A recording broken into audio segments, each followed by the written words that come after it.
Welcome to Timber&Terra. I'm Glenn, and I am going to finish a project that I started several months ago here in the woods. Conditions are right, so I can do this before winter sets in. So I'll show you what I'm going to do. This is basically a follow-up, but I'll show you what I'll do here before I bring the tractor up here. Need to put it in four-wheel drive. That's why I put the material in the bucket as sort of ballast to make sure I have plenty of traction. Even going up this, what probably doesn't look like much of a hill on camera, is significant enough. If I didn't have four-wheel drive, or perhaps even if I didn't have the ballast in the bucket, I would have a hard time getting up here. But you might remember this. This is a small section of road that I put a bunch of rocks in. I topped it with sort of some sloppy clay that had a little bit of topsoil mixed in. But in the last couple months, even though I still have ruts filled with water, I think the material has firmed up quite a bit. I mean, if I was walking on this when I first laid it down, I would be going up to at least my ankles in mud. But that's not the case now. So what I have in material in the back of the trailer is 1.5 inch crusher run, road bond, ABC. I'm sure there's other names for it in different areas of the country, but we call it crusher run. It's just bank run gravel with the rocks that are crushed down to no bigger than 1.5 inches. So it's a mixture of crushed material as well as natural stones and natural sand. So we call that gravel. So all I want to do here, and I just have one trailer load, that's all I'm going to use. I just want to smooth this up enough, force the water out of the ruts and make this passable for the winter time. Down here I do have more work to do. I do plan on doing some sort of experimenting or having fun with a corduroy road. That'll be probably on this section of road down that way further where it's really wet. That'll be another video.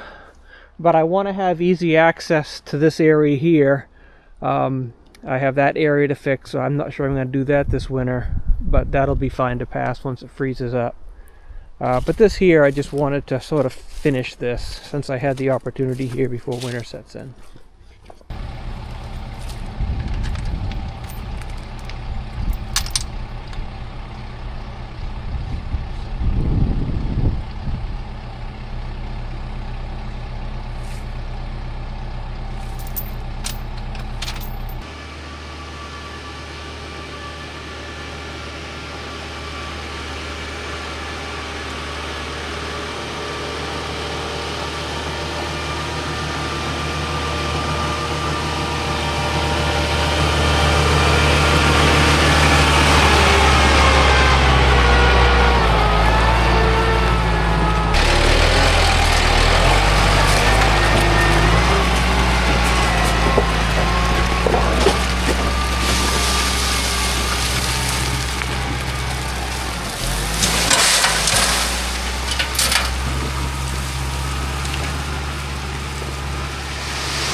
Well, that ended up being quite a bit softer than I thought. I was weighing a little bit more. So I'm going to try to push most of this down there where it's the worst. The ruts are the biggest. Over here is not too bad. Just fill in the ruts, but nothing more than that. I should have enough.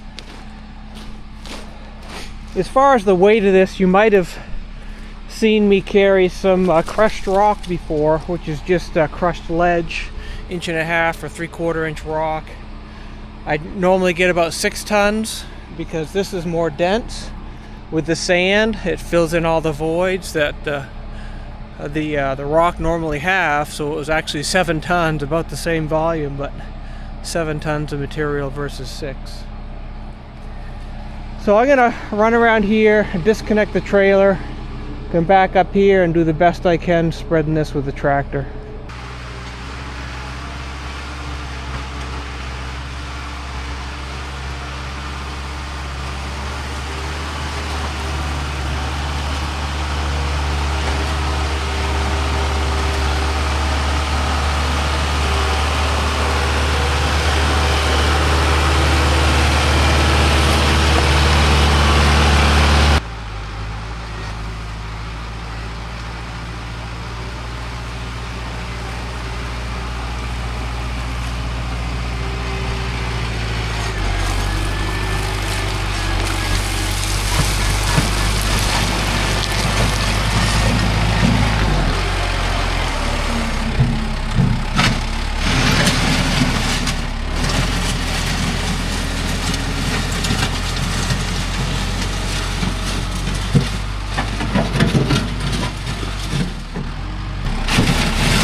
Well, as messy as that looks, I don't want to touch it anymore.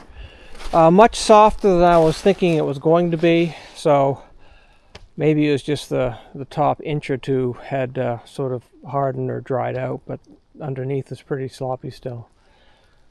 So yeah, that 7 tons, probably 5 cubic yards, disappeared pretty quickly. It is better than it was, so I guess I've accomplished my goal, which was to make this more passable in the winter when it freezes up. Wait till spring. I may do something else. I am going to play with a corduroy road over there. If that works out well, I may throw some sticks in right over here. Basically, this is where that rock culvert is the rock burrito. So the water sort of comes through those voids in here. It's doing its job. We've not had a lot of rain, which is why I thought I might have success out here. But you can see this is keeping this area dry. You can see where the water level was all the way up to here for several weeks. And it drains in there through those rock voids. This is the worst of it by far. Again, it's not great, but it's better than it was. And it will be passable in the wintertime when it freezes up. The other area of drainage that I first did, which again is working well, it's got a pipe, is that 6-inch SDR 35 pipe. So this used to be a little bit of a puddle too, so that's drained. It's more obvious over here that might actually still be draining right there. So a little bit of a disappointment, but not a complete one. So I won't touch this again till springtime. But if you're interested in this sort of stuff, trying to make do with muddy roads, I am going to do that corduroy road on a separate section very near here, which has similar conditions to this. It's very muddy. Like this area does, it has very shallow bedrock, so there's no place for the water to go other than run off. So any sort of flat area or pools, it just is a muddy mess. So that's it for this very short video and sort of unsuccessful one. Although I did learn a little bit, I guess. Not underestimating the power of wet clay in cool, damp weather. So thanks for watching this one. I hope you stay tuned for more out here in the woods. Thank you.